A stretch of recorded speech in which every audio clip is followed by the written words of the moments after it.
ప్రభు అయిన యేసుక్రీస్తు నామమున మీ అందరికీ నా శుభాభివందనాలు. బాగున్నారా?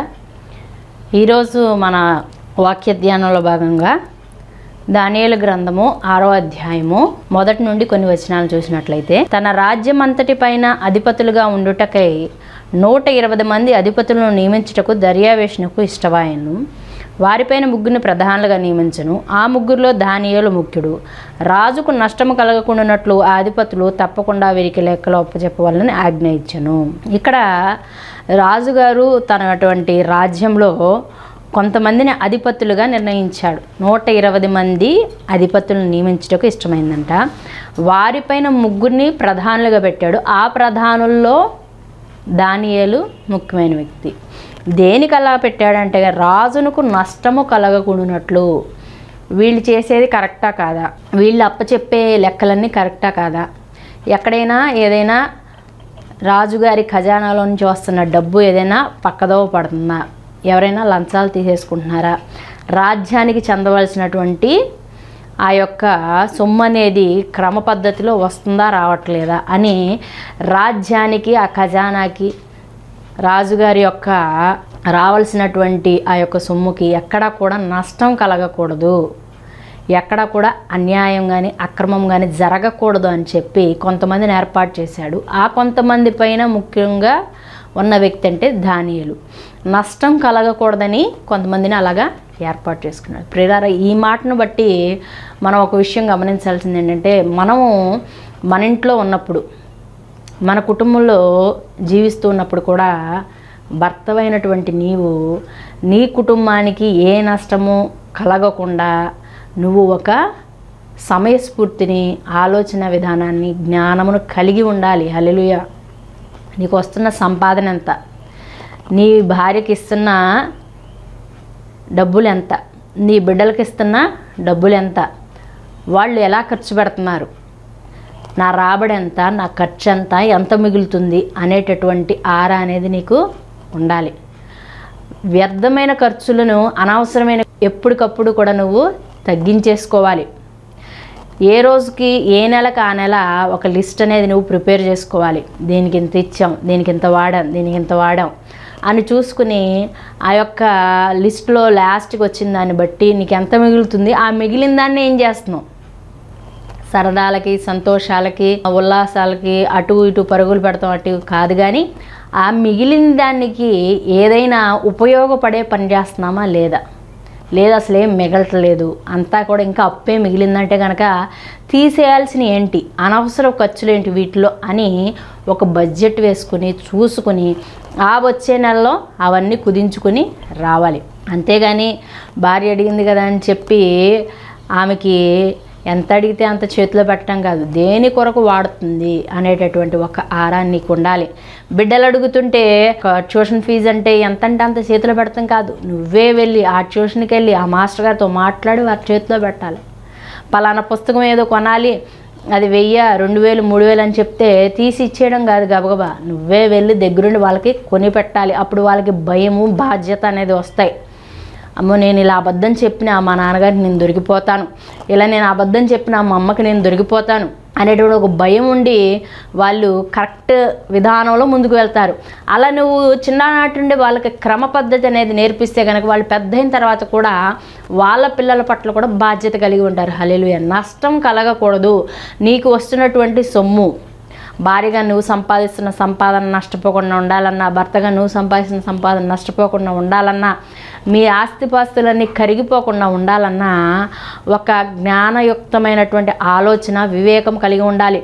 మన ఆస్తి ఎంత, ఏమవుతుంది, వాటి రాబడి ఎంత, వాటి లెక్కలు ఎంత అనేది ఎప్పటికప్పుడు నువ్వు జ్ఞానం కలిగి తెలుసుకుంటూనే ఉండాలి. కానీ ఎవరిపైన గుడ్డి నమ్మకం అనేది పెట్టుకోవద్దని ప్రభు పెట్టమని చేస్తున్నాను. హల్లెలూయా. ఇక్కడ రాజ్యానికి నష్టం కలగకుండా ఉండటం కోసము కొంతమందిని నియమించి వాళ్ళపైన దానియేలుని నియమించినట్లు మనకు అక్కడ అర్థమవుతుంది.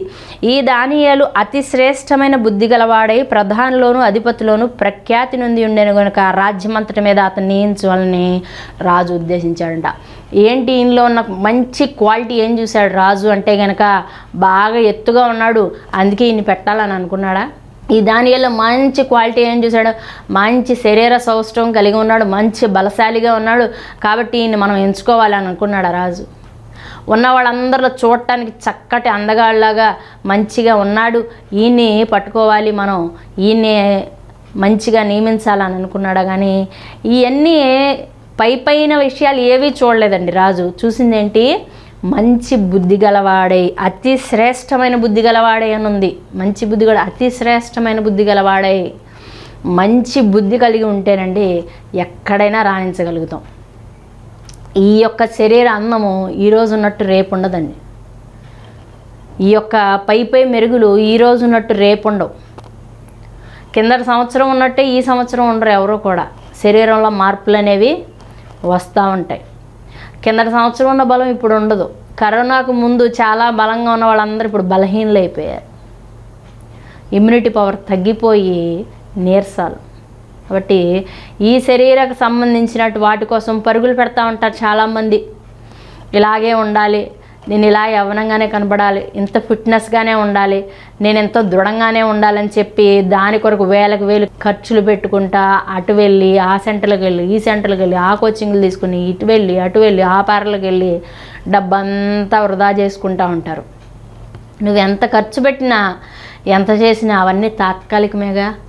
ఏదో రోజు ఆ యొక్క నువ్వు ఖర్చు పెట్టిందంతా కూడా తిరిగి వచ్చే విధానం ఏది ఉండదుగా. నువ్వు ఏది చేసినా అది జ్ఞానయుక్తంగా చేయాలి. మితిమీరింది ఏది కూడా ప్రమాదమే అని ప్రభుపేట మనవి చేస్తున్నాను. హల్లెలూయా. సుబుద్ధి అతి శ్రేష్టమైన బుద్ధి గలవాడైనందుకు రాజు యొక్క కన్నుల్లో ఆయన పడ్డాడు. నీవు గనక అతి శ్రేష్టమైన బుద్ధి కలిగి ఉంటే గనక, దేవుని జ్ఞానాన్ని కలిగి ఉంటే గనక, దేవుడి యొక్క కృప నువ్వు పొందుకోగలిగితే గనక తప్పనిసరిగా నువ్వు ఎక్కడ చేస్తున్నా కానీ నీ యొక్క పై అధికారుల దృష్టిలో నువ్వు పడతావు. హల్లెలూయా. నువ్వు ఇంట్లో మంచి బుద్ధి కలిగి ఉంటే నీ తల్లి చక్కగా ఇంకా ఎక్కువ ప్రేమిస్తుంది నేను, నీ తండ్రి ఇంకా ఎక్కువ ప్రేమిస్తాడు. నువ్వు అతి శ్రేష్టమైన బుద్ధి కలిగినటువంటి భర్తమైనట్లయితే కనుక కుటుంబంలో అందరూ నిన్ను గౌరవిస్తారు. భార్య, బిడ్డలు, నీ యొక్క కుటుంబంలో ఉన్న ప్రతి ఒక్కరూ నిన్ను గౌరవిస్తారు అతి శ్రేష్టమైన బుద్ధి కలిగి ఉంటే కనుక. నాకు తెలిసిన ఒక సహోదరుడు చక్కగా కుటుంబాన్ని మంచిగా రన్ చేసుకుంటున్నాడు, వెళ్తూ ఉన్నాడు. అయితే గత దినాల్లో తను చదువుకునే రోజుల్లో పరిచయమైనటువంటి ఒక స్త్రీతో మాట్లాడటం మొదలుపెట్టాడు. అది ఇంట్లో తెలిసి గొడవలు జరుగుతూ ఉన్నాయి. ఇప్పుడు ఏమైంది, ఆయన బుద్ధి అనేది మారిపోయింది. అయితే ఇప్పుడు గొడవలు జరుగుతూ ఉన్నాయి, బాగానే ఉన్నాయి. ఏదో ఒక నాటికి తను మాట్లాడడం మానేస్తాడు, మంచిగా కుటుంబాన్ని ముందుకు కొనసాగిస్తాడు. సరే, బాగానే ఉంది, కరెక్టే. కానీ తను కొంత వయసు వచ్చిన తర్వాత ఈ భార్య గారు ఏదైతే ఉన్నారో ఆమె ఇదివరకు లాగానే ప్రేమిస్తుందా, బిడ్డలు ఇదివరకు లాగానే గౌరవిస్తారా అంటే కనుక ఏమో చెప్పలేం. నీ బుద్ధి మంచిగా ఉండి, నీ ప్రవర్తన నీతిపరంగా ఉండి, నీ కుటుంబంలో నీ యొక్క బాధ్యత నెరవేర్తించే విధానంలో నువ్వు సక్రమంగా ఉంటే గనక తప్పనిసరిగా నీ భార్య నిన్ను గౌరవిస్తుంది, నీ బిడ్డలు నిన్ను గౌరవిస్తారు, నీ కుటుంబ సభ్యులు నిన్ను గౌరవిస్తారు.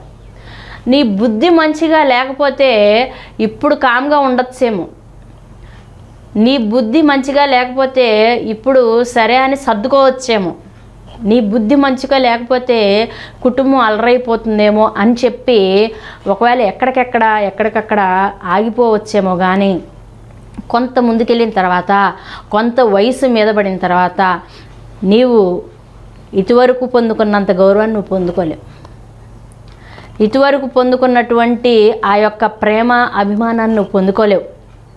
ఇటువరకు పొందుకున్నటువంటి ఆ యొక్క విషయాలన్నిటిలో కూడా నీకు వాళ్ళు చెప్పేటటువంటి బాధ్యత విధానం ఏదైతే ఉందో అవేమి లెక్కలు చెప్పరు, నిన్ను పట్టించుకోరు, నిన్ను గౌరవించరు, ఏ విషయాల్లో నిన్ను ముందు పెట్టరు. నానా పలానా పని నేను చేయాలనుకుంటున్నాను, అక్కడికి వెళ్ళనా అని అడిగే విధానం పోతుంది. ఏమండి నేను ఇలా చేద్దాం అనుకుంటున్నాను ఇలాగా అని నిన్ను అడిగి నీ పర్మిషన్ తీసుకునే విధానం అసలే పోతుంది. అది భార్య అయినా సరే, భర్త అయినా సరే, సుబుద్ధి లేకపోతే, మంచి బుద్ధి లేకపోతే కనుక నిన్ను అన్ని విషయాల్లో తీసి పక్కన పెట్టేస్తారు. ఆఖరికి పెళ్ళిళ్ళ విషయమైనా సరే నీ యొక్క అభిప్రాయంతో వాళ్ళకి పని లేదు. వాళ్ళకి వాళ్ళే వెళ్ళిపోతారు, వాళ్ళంతా ఒకటైపోతారు, వాళ్ళకి నచ్చిన వివాహం చూసుకుంటారు, నచ్చిన సంబంధాలు చూసుకొని వాళ్ళ వివాహ విషయం అట్లా ముందుకెళ్ళిపోతారు. అదే ఇది సంబంధం ఇది కరెక్ట్గా లేదంటే నీ మాట ఎవరు పట్టించుకోరు. వీళ్ళు మనకు వద్దు అంటే నీ మాట పట్టించుకోరు. లేదన్నా కుటుంబంలో గొడవలు అవుతూ ఉండి నువ్వేదైనా మాట చెప్పావంటే చెప్పొచ్చో వెళ్ళు అని చెప్పి నీ మాట తీసి పక్కన పడేస్తారు. ఏదైనా నీకు అనారోగ్యం వస్తే నిన్ను హాస్పిటల్లో చూపించాల్సిన పరిస్థితి వస్తే నిన్ను పెద్దగా లెక్క చేయరు. ఏదైనా నువ్వు కావాలని కోరుకుంటే నువ్వు 10 సార్లు అడిగిన 20 సార్లు అడిగినా వాళ్ళు అసలు పెడచెవిని పెట్టేస్తారన్నమాట. ఎందుకు వచ్చింది వాళ్ళకి అంత నిర్లక్ష్యము? ఎందుకు నీ మాట వినట్లేదు? ఎందుకు నిన్ను పక్కన పెట్టేశారంటే కనుక నువ్వు ఉండాల్సినటువంటి విధానంలో నువ్వు లేకుండా డ్రామాలంతా ఆడేసి కుటుంబాన్ని నానా రకాలుగా ఇబ్బంది పెట్టావు కాబట్టి ఇప్పుడు ఈ పరిస్థితి వచ్చింది. ఇలాంటి పరిస్థితి నాకు రావటానికి కారణం గతంలో నేను చేసిన పనులే అని చెప్పినటువంటి సహోదరులు ఎంతోమంది ఉన్నారు ప్రియులారా. ఈనాడు నువ్వు జీవించే జీవితాన్ని బట్టే రేపు నీ భవిష్యత్తు ఆధారపడి ఉంటుందని ప్రభుపేట మనవి చేస్తున్నాను. హల్లెలూయా. సుబుద్ధి, మంచి బుద్ధి లేకుండా నీవు గనక ప్రవర్తిస్తూ ముందుకు వెళ్తుంటే గనక నీ భవిష్యత్తు అగమ్య గోచరంగా ఉంటుంది. హల్లెలూయా. జ్ఞాపకం పెట్టుకోండి. సుబుద్ధి కలిగి ఉంటే నువ్వు ఎక్కడైనా రాణించగలుగుతావు. నువ్వు చేసే ఉద్యోగంలో, నువ్వు చేస్తున్న వ్యాపారంలో, నీ కుటుంబంలో, నీ సొసైటీలో, నీ సంఘంలో ఎక్కడ ఉంటే అక్కడ నీవు పరిమళ భరితమైనటువంటి సువాసన కలిగిన పువ్వులాగా ఉంటావు. సుబుద్ధి అనేది చాలా అవసరం ప్రియులారా. ఇప్పుడు దానియేలులో చూసింది రంగు, బలము, హైటు, వెయిటు, కులాలు, గోత్రాలు ఇవిగా చూసింది. సుబుద్ధిని చూశాడంట. హల్లెలూయా. సుబుద్ధి నచ్చి ఆయన్ని ఒక మంచి ప్లేస్లో రాజు తీసుకెళ్ళి పెట్టాడు. అతి శ్రేష్ఠ బుద్ధి గలవాడే ప్రధానంలో అధిపతిలో ప్రఖ్యాతి నొంది ఉండెను గనుక రాజ్యం అంతటి మీద అతను నియమింపవాలని రాజు ఉద్దేశించను. అందుకు ఆ ప్రధాన అధిపతులను రాజ్యపాలన విషయంలో దానియేలు మీద ఏదైనా ఒక నింద మోపవలన నుండి తగుని హేతువు చేత కనిపెట్టుచుండిరి. ఇప్పుడు దానియేలు మీద నింద వేయాలి. ఎందుకని? సుబుద్ధి నచ్చట్లా, మంచి బుద్ధి నచ్చట్లా, మంచి ప్రవర్తన నచ్చట్లా, అన్ని లెక్కలు అడుగుతుంటే నచ్చట్లా. ఏంటి ఇదేంటి, ఇలా ఉందేంటి, ఇదేంటి, దీనికి ఈ లెక్క ఏంటి అని అడుగుతూ ఉంటే నచ్చట్లా. వీళ్ళకి నచ్చక ఏం చేస్తూ ఉన్నారు? ఇతని మీద ఏదైనా నిందేసేయాలి. నిందేసేస్తే తీసి పక్కన పెట్టేస్తారు. అప్పుడు మనకి ప్రశాంతత. ఇలాగే ఉంటారండి. నువ్వు నీతిగా జీవిస్తున్నట్లయితే ఎప్పుడు కూడా ఏదో విధంగా వీళ్ళ మీద నిందయ్యాలని పనిగట్టుకుని నీ గురించి ఆలోచించేవాళ్ళు నీ చుట్టూనే ఉంటారు. హల్లెలూయా. అది జ్ఞాపకం పెట్టుకోండి. నీ ఆఫీసులో నువ్వు ఒక్కడివే గనక బల్ల కింద చేయి పెట్టనటువంటి వ్యక్తి అయితే నీ మీద ఎప్పుడు నిందయ్యాలి, నిన్ను ఎలా పట్టించాలి, నిన్ను ఎలా ఇరికించాలి అని చెప్పి ఎప్పుడు ఆలోచిస్తూనే ఉంటారు. నువ్వు అసలు పక్కన వాళ్ళ గురించి పట్టించుకో. పక్కన వాళ్ళు ఊసి నీకు ఉండదు, వాళ్ళు ఏం చేస్తున్నారో నీకు ఉండదు. నీ పనేదో నువ్వు చూసుకుంటూ నువ్వు ముందుకెళ్తావు. కానీ అనుక్షణము కూడా ఈమెను ఎలా పట్టించాలి, ఈమెని ఎలాగా ఈమె మీద నిందయ్యాలి, ఆ సహోదరుని ఎలా పట్టుకోవాలి అని చెప్పి చూస్తూనే ఉంటారు ప్రియులారా. అయితే ఎవరు ఎన్ని విధాల ప్రయత్నం చేసినా నీ యొక్క నీతి మార్గం ఏదైతే ఉందో దాని నుండి ఎప్పటికీ తొలగిపోవద్దని ప్రభుపేట మనం చేస్తున్నాను. హల్లెలూయా. ఈ దానియేలుని ఎలాగైనా తీసేయాలి. ఎక్కడో వేరే దేశంలో బానిసగా ఉన్నటువంటి వ్యక్తి మనకొచ్చి మనపైన అధికారం చెలాయించడం ఏంటి? వీడు మన మీద గొప్ప స్థాయిలో రాజుగారు పెట్టడం ఏంటి? ఈయనకి మనం వెళ్ళి దండాలు పెట్టడం ఏంటి? అబ్బే నచ్చట్లా. చాలామందికి నచ్చదు. మనకన్నా తక్కువ స్థాయి వాళ్ళు, తక్కువ కులం అని మనం ఎవరినైతే భావిస్తూ ఉంటామో వీళ్ళు తక్కువ, వీళ్ళు హీనస్థితి, వీళ్ళు ఆ జాతి ఈ జాతి అని మనసులో మనకి ఏదైతే ఆ చెత్త చెదారం పెరిగిపోయి ఉంటుందో ఆ బుద్ధి కలిగి ఉంటే కనుక వాళ్ళు ఎక్కడైనా పై స్థాయిలో ఉంటే కనుక వాళ్ళకి మనం నమస్తే అండి చెప్పాలన్నా మనకి మన ఇగ్గో హట్ అయిపోద్ది. వాళ్ళకి వందనాలని చెప్పాలన్నా మన మనసొప్పదు. వాళ్ళకి నమస్కారం పెట్టాలన్నా మన మనసొప్పదు. వాళ్ళకి నోరు తెరిచి మాట్లాడాలన్నా మన మనసొప్పదు.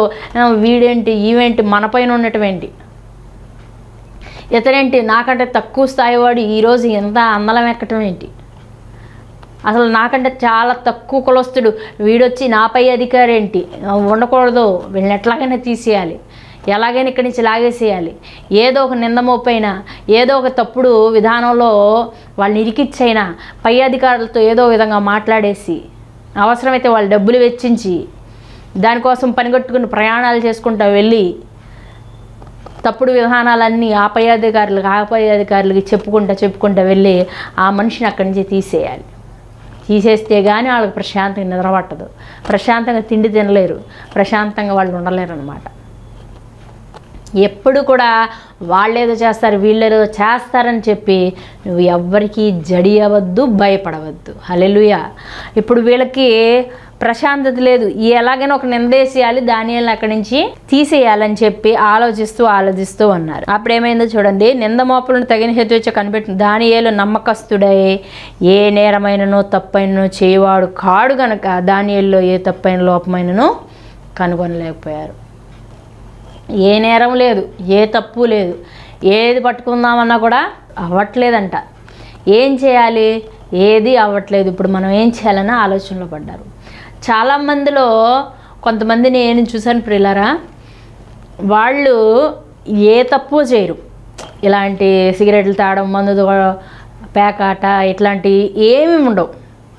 కానీ మీరు బాగా గమనించినట్లయితే ఇలా ఏ తప్పు చేయట్లేదు, లంచాలు తీసుకోవట్లేదు, అబద్ధాలు ఆడట్లేదు, మోసాలు చేయట్లేదు అనుకున్న వాళ్ళకి ఏం చేస్తారంటే ఒక స్త్రీని తీసుకొచ్చి వాళ్ళతో పరిచయాన్ని పెంచేలాగా చేస్తారు, ఆమెతో మాట్లాడించేలాగా చేస్తారు, ఆమెతో కబుర్లు చెప్పేలాగా ప్రోత్సహిస్తారు. అట్లా ఒక స్త్రీని పెట్టో ఒక పురుషుడిని పెట్టో ఆకర్షింపచేసేటటువంటి మాటలు, ఆకర్షింపచేసే విధానం, ఇలాంటి ప్రయత్నాలన్నీ చేసి వాళ్ళని దారి తప్పించేస్తారు. హల్లెలూయా. అలా ఏ తప్పు చేయని వాళ్ళు ఒక స్త్రీకి పడిపోయినటువంటి గొప్ప గొప్ప వ్యక్తులు ఎంతోమంది ఉన్నారు. ఒక పురుషునికి పడిపోయినటువంటి గొప్ప గొప్ప స్త్రీలు ఎంతోమంది ఉన్నారు. ఇక వాళ్ళు ఏం చెప్తే అదే చేస్తారు. వాళ్ళు ఎక్కడ కూర్చోమంటే అక్కడే కూర్చుంటారు, వాళ్ళు ఎక్కడికి వెళ్ళమంటే అక్కడికే వెళ్తారు, ఏది చేయమంటే అదే. ఇక వాళ్ళకి వేరే ఏ ప్రపంచంతో పని లేదు, వాళ్ళు చెప్పిందే శాసనం అంతే.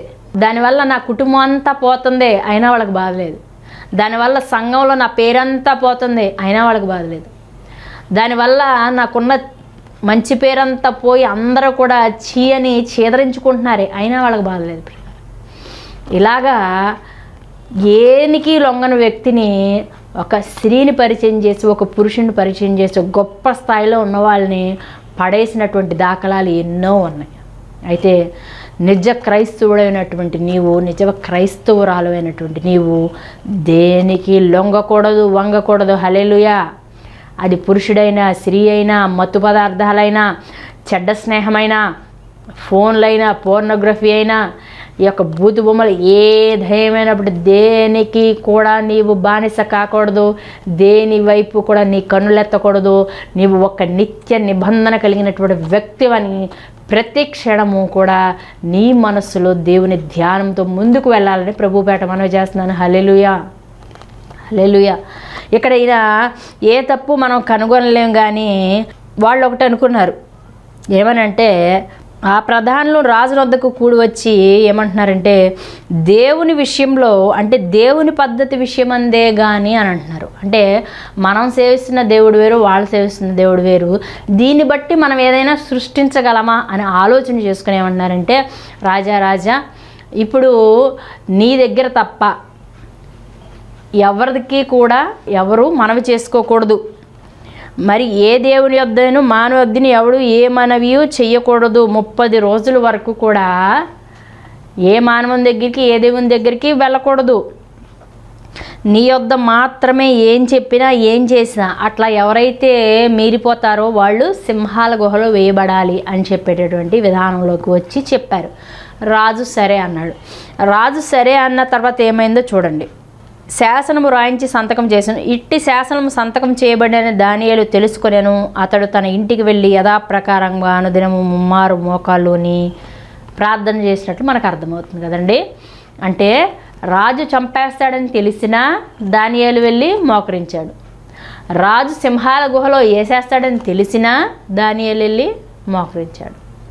ఇక నేను ప్రార్థన చేస్తే ఇదే నాకు ఆఖరి రోజు అయిపోతుంది అని తెలుసుకున్నప్పటికీ కూడా దానియేలు వెళ్ళి ప్రార్థన చేస్తూ ఉన్నాడు. దానియేలుకి రాజంటే భయం లేదా? రాజంటే గౌరవం లేదా? రాజు శాసనానికి భయపడాలన్న విధానము ఆయనకి లేదా అంటే గనక ఆయన ఒకటే బాగా జ్ఞాపకం పెట్టుకున్నాడు ప్రియులారా. ఎందుకంటే ఈ రాజుకు నేను భయపడినా భయపడిపోయినా ఈ రాజులకు రాజు రారాజు ఒక ఆయన ఉన్నాడు, ఆయనకి నేను భయపడాలనుకున్నాడు. హల్లెలూయా.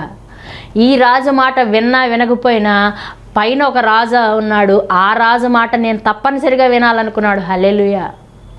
ఈ రాజుకు నేను మొక్కినా మొక్కకపోయినా, ఈ రాజును అడిగినా అడగకపోయినా ఇస్తాడో ఎవడో తెలియదు, కానీ రాజులకు రాజు పైన రారాజును అడిగితే ఏదైనా చేయగలడు అనుకున్నాడు. హల్లెలూయా. ఇట్టి కమిట్మెంటు, ఇట్టి విధానం మనకు కనుక ఉంటే నిజంగా ఎక్కడుండే వాళ్ళం కదండి. మనల్ని చంపేస్తారు అని తెలిసినా కానీ వెళ్ళి ప్రార్థన చేయడం అనేది అది అంత తేలికైన విషయం అయితే కాదు. అసలు చంపేస్తారని తెలిసినా ప్రార్థన చేయడం కాదు, మనకి ఏదైనా ఆపద వస్తుందని తెలిస్తే ప్రార్థన మానేయటం చాలా ఈజీ. ఆపద కూడా కాదండి, ఆపదే పెట్టక్కర్లేదు. ఇప్పుడు గవర్నమెంట్ వచ్చి మీరు ఈరోజు ఈ ఆదివారము ఎవరెవరైతే చర్చికి వెళ్తారో వాళ్ళందరికీ కూడా 10 రోజులు జైల్లో వేస్తాం అన్నారు అనుకోండి. ఎంతమంది వెళ్తారు చర్చికి? 10 రోజులు జైల్లో వేస్తారా? దేనికి? ఆ 11వ రోజు నుంచి వెళ్ళొచ్చులే అని చెప్పి మానేసేవాళ్ళు ఎంతమంది? అసలు జైల్లోనే వేయక్కర్లేదండి. ఇంకా చిన్న విషయం ఏంటంటే ఈరోజు ఆదివారము ఎవరెవరైతే క్రైస్తవులు అనబడేవారు ఈరోజు ఎవరెవరైతే పలానా చోటకు వచ్చి రిజిస్ట్రేషన్ చేయించుకుంటే కనుక వాళ్ళకి ఈ బహుమతి ఇవ్వబడును అని అన్నారనుకోండి, ఎంతమంది చర్చి మానేసి ఆ బహుమతి దగ్గరికి పరిగెడతారు? అసలు బహుమతి కూడా అక్కర్లేదు.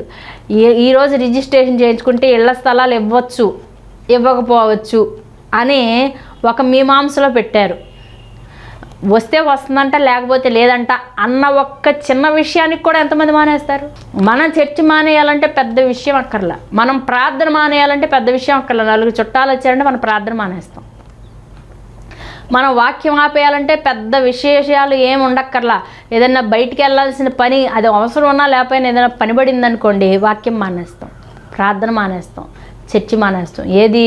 మనకున్న అవసరాన్ని బట్టి, బంధువులు వచ్చిన విధానాన్ని బట్టి, ఏదో లాభం కూరుతుంది మనకి అనుకున్న విషయాలను బట్టి మనం ప్రార్థన మానేయటానికి కానీ, చర్చికి మానేయటానికి కానీ, వాక్యం మానేయటానికి కానీ ఏమాత్రం పెద్ద అసలు సందేహమే లేదు. అలాంటిది దానియేలు నన్ను చంపేస్తారు కదా ప్రార్థన చేసే, పోతే పోయింది ప్రాణం, దేవుని కంటే ఎక్కువ అన్నటువంటి కమిట్మెంట్తో వెళ్ళి ముమ్మారు మోకాళ్ళు, ఒక్కసారి కాదు ముమ్మారు మోకాళ్ళుని ప్రార్థన చేస్తూనే ఉన్నాడంట. ప్రార్థన చేసినప్పుడు వాళ్ళందరికీ కూడా ఎంతో సంతోషం అయిపోయింది. అమ్మయ్య, మనం ఏదైతే అనుకున్నామో ఆ ఉచ్చులో దానియేలు పడిపోయాడు. మనం ఏ గుంట అయితే తవ్వామో అందులో పడిపోయాడు దానియేలు. ఎలాంటి ఉరి బిగిద్దాం అనుకున్నామో ఆ ఉరిలోనికి వచ్చేసాడు దానియేలు అని వాళ్ళు సంతోషంతో, నాకు తెలిసి ఆ రాత్రంతా కూడా మన భాషలో చెప్పాలంటే కనుక చక్కగా బిర్యానీలు తిని తాగి హ్యాపీగా డ్యాన్సులు వేసుకుంటూ ఉండుంటారు మన పరిస్థితులు బట్టి చెప్పాలంటే. అయితే వెళ్ళి ఏం చెప్తున్నారు? రాజా, నువ్వు చెప్పింది ఆయన ఏం పాటించలా, దానియేలు నీకు చెప్పిన దానికి వ్యతిరేకంగా చేశాడు అని అంటే కనుక ఆ రోజు దానియేలుకి చేసినటువంటి విధానము ఇవన్నీ చూసినటువంటి పద్ధతిని చూసి రాజుగారికి నిద్ర పట్టలేదు. రాజుగారు తిండి తినాలనిపించలేదు. అక్కడ జరిగే వాయిద్యాలన్నింటినీ ఆపేశాడు. ఎలాగైనా దానియేలుని కాపాడాలనుకున్నాడు. నిజంగా అలా ఒక వ్యక్తి గురించి రాజు గడగడలాడటం ఏంటి? అంతే కదా. మనం కూడా మనల్ని పోగొట్టుకోవాలంటే, భార్యమైనటువంటి నీవు నిన్ను దూరం చేసుకోవాలంటే నీ భర్త గడగడలాడాలి. భర్తమైనటువంటి నీవు నిన్ను దూరం చేసుకోవాలంటే నీ భార్య విలవిలలాడాలి. తండ్రి అయినటువంటి నీవు నీ పిల్లలకు దూరంగా వెళ్ళిపోతున్నావంటే వాళ్ళు దుఃఖంతో ఏడవాలి, నా తండ్రి వెళ్ళిపోతున్నాడని. తల్లివైనటువంటి నీవు వాళ్ళకి దూరం అవుతున్నామని పిల్లలకి తెలిస్తే నా తల్లి లేకుండా మేము ఉండలేం అనేటటువంటి విధానంలో వాళ్ళు వెక్కి వెక్కి ఏడవాలి. అలా కాకుండా పోతే పోయేళ్లే, ఈ వరస్ట్ పిల్ల పోతే పోని అనేటటువంటి సాక్ష్యం నువ్వు కలిగి ఉన్నావంటే లేవు నీవు క్రీస్తులో. పోతే పోయిందే, పేడ విరగడైపోయింది, ఎప్పుడు చూసినా మా అమ్మలతో గొడవపడుద్ది, నాతో గొడవపద్ది, కుటుంబం అంతా గందరగోళం చేసిద్ది, పోతుందా పోతే పోని అనేటటువంటి సాక్ష్యం నువ్వు నీ కుటుంబంలో కలిగి ఉంటున్నావంటే గనక సహోదరి, నువ్వు ఆత్మీయ స్థితిలో ఎంత నిలకడగా ఉన్నావో, నీ సాక్ష్యం ఎలా ఉందో ఒక్కసారి నిన్ను నువ్వు ప్రశ్నించుకోమని ప్రభుపేట మనవి చేస్తున్నాను. నిన్ను పోగొట్టుకోవాలంటే నీ సంఘం బాధపడాలి, నిన్ను పోగొట్టుకోవాలంటే నీ భర్త బాధపడాలి, నిన్ను పోగొట్టుకోవాలంటే నీ భార్య బాధపడాలి, నిన్ను పోగొట్టుకోవాలంటే నీ బిడ్డలు బాధపడాలి, నిన్ను పోగొట్టుకోవాలంటే నీ చుట్టుపక్కల వాళ్ళు బాధపడాలి, నిన్ను పోగొట్టుకోవాలంటే నీ బంధువులు విలువలాడాలి. అమ్మో, ఇలాంటి వ్యక్తి మళ్ళీ మనకు దొరకరు, ఇలాంటి నీతిపరుడు మనకు దొరకడు, ఇలాంటి నిజాయితీ పరురాలు మనకు దొరకదు, ఇలాంటి విశ్వాసం మనకు దొరకదు, ఇంత ప్రార్థనా పరురాలు మనకు దొరకదు, ఇంత బైబిల్తో సత్సంబంధాన్ని కలిగి అనుదినము దినదినము దేవుడే దేవుడే దేవుడే దేవుడే నా లోకము, నా ప్రపంచము, నా సర్వము అనేటటువంటి ఇలాంటి నమ్మకస్తురాలు మనకు దొరకదు అని ప్రతి ఒక్కరి నోట అలాంటి సాక్ష్య జీవితము మనం కలిగి ఉండాలి. హల్లెలూయా. అయితే ఏమన్నా అయిందా? దానియేలుకి తీసుకెళ్లారు, సింహాల గుహలో వేశారు. ఏమన్నా అయిందా? దేవుని కోసం మనం పౌరుషంగా రోషంగా నిలవబడినప్పుడు సింహాలే కాదు, ఏవి కూడా ఏమీ చెయ్యవు మనల్ని. హల్లెలూయా. జంతువులైనా, సింహాల వంటి క్రూర స్వభావం కలిగిన మనుషులైనా, సింహాల వంటి భయంకరమైనటువంటి పరిస్థితులైనా, ఏవి ఎన్ని రకాలుగా నీ మీద దాడి చేసినప్పటికీ కూడా నువ్వు సుబుద్ధి కలిగి, జ్ఞానం కలిగి, దేవుని యందు భయభక్తులు కలిగి జీవిస్తే ఎటువంటి పరిస్థితులు నిన్ను ఏమి చేయమని ప్రభుపేట మనం చేస్తున్నాను. హల్లెలూయా. అయితే దానియేలుని సింహాలు ఏమైనా చేసినాయా? చేయలేదు కదండి. రాజు వెళ్ళి ఏమంటున్నాడు అక్కడ? చక్కని మాట. అసలు ఆ మాట నాకు చాలా ఇష్టమైన మాట అండి. చూడండి ఏమన్నాడంటే, జీవము గల దేవుని సేవకుడైన దానియేలు, నిత్యము నీవు సేవించుచున్న నీ దేవుడు నిన్ను రక్షింపగలిగిన అని అతన్ని అడిగాను. అందుకు దానియేలు, రాజు చిరకాలము జీవించునుగాక అన్నాడు. ఈ పదం నాకు చాలా చాలా నచ్చిన విషయం అండి. రాజు చిరకాలం జీవించునుగాక అంటే నువ్వు ఆశీర్వదింపబడాలి, నువ్వు మంచిగా ఉండాలి, నీ దీర్ఘాయువుతో ఉండాలి అని దానియేలు ఎవరిని అంటున్నాడు? రాజుని అంటున్నాడు. రాజు ఏం చేశాడు? ఇప్పుడు ఈయన్ని తీసుకెళ్ళి మరణానికి అప్పచెప్పిన వ్యక్తి, ఈయన సింహాల గుహలో వెయ్యండి చెప్పిన వ్యక్తి, ఇటు శాసనాన్ని పుట్టించిన వ్యక్తి, ఇటు పరిస్థితి రావడానికి కారణం రాజు అయితే ఆ రాజుని దీవిస్తూ ఉన్నాడు. అది అసలు మనకి సాధ్యమైన విషయమేనా? మనల్ని ఎవరైతే ఇబ్బంది పెట్టారో వాళ్ళు దీవింపబడాలి అనేటటువంటి మాట మనలో నోటి వస్తుందా? మనం ఈరోజు ఇలాంటి ఇబ్బందులు పడటానికి కారణం ఆ స్త్రీ మంచిగా ఉండాలి ప్రభువా అని మనం అనగలమా? ఈరోజు నాకు ఈ పరిస్థితి, నాకు ఈ దుఃఖము, ఈ నష్టము, ఈ యొక్క అప్పుల బాధలు, ఈ యొక్క నిందలు, ఈ యొక్క కృంగుబాటు రావటానికి ఆ సహోదరుడే కారణము, ఆయన మంచిగా ఉండాలి ప్రభువా అని ఎప్పుడైనా మనం ప్రార్థన చేయగలమా? మన నోటి వెంట కూడా కాదు, మన మనస్సులో కూడా ప్రభువా వాడి సంగతి చూడు, ఆమె సంగతి చూడు, వాళ్ళు అలా అయిపోవాలి ఇలా అయిపోవాలనే మన ప్రార్థనలో. వాళ్ళు మంచిగా ఉంటే మనకి ఇష్టం లేదు. కానీ శత్రువుడు సహితం ప్రేమించమన్న దేవుని మాటలు మనం ఎప్పటికీ కూడా మర్చిపోకుండా మనం ముందుకు సాగినట్లయితే కనుక తప్పనిసరిగా మనల్ని దీవించి హెచ్చించి ఆశీర్వదించే దేవుడే మన దేవుడు. హల్లెలూయా. అట్టి కృపణ దేవుడు మనందరికీ దయచేయనుగా. కళ్ళు మూసుకొని చిన్న ప్రార్థన. కృపాసక్తి సంపూర్ణమైన మా యేసయ్యా, నీ ఘనమైన శ్రేష్టమైన నామమును బట్టి నాయన నీకు వందనాలు, స్తుతులు, స్తోత్రాలు చెల్లించుకుంటున్నాం తండ్రి. ఈరోజు దానియేలు గ్రంథం ద్వారా కొన్ని విలువైన విషయాలను మీరు నాతో మాట్లాడినందుకు నాయన నీకు స్తుతులు తండ్రి, స్తోత్రాలు. అతి శ్రేష్టమైన బుద్ధి కలిగి ఉంటే ఎలా ఆశీర్వదింపబడతారు, ఎలా హెచ్చింపబడతారు, ఎలా దీవింపబడతారు అనేటటువంటి విషయాలను ప్రభువా లేఖనాల ద్వారా మీరు మాతో మాట్లాడుతున్నందుకైనా ఆయన నీకు వందనాలు.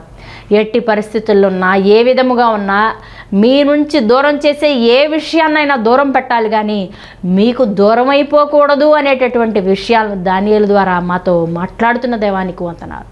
అట్టి జ్ఞానం కలిగిన వారమై మేము ఉండటానికి నాయన సహాయం చేయండి. సర్వోన్నత శక్తిమంతుడ, మా శత్రువులను సహితం ప్రేమించగలిగిన మనస్సును ప్రభువా మాకు దయచేయండి. ప్రభువు నీకు వందనాలు. మీ ఆజ్ఞలన్నింటినీ తూచా తప్పకుండా పాటించే వారముగా, మా కడ శ్వాస వరకు మీకు నమ్మకస్తులముగా బ్రతకగలిగిన ధన్యతను మా అందరికీ మీరు అనుగ్రహించమని, మాలో అపరాధములు దోషములు దయతో క్షమించమని యేసు నామమును అడిగి వేడుకుంటున్నాం తండ్రి. ఆమెన్. ఆమెన్. Praise God. హల్లెలూయా.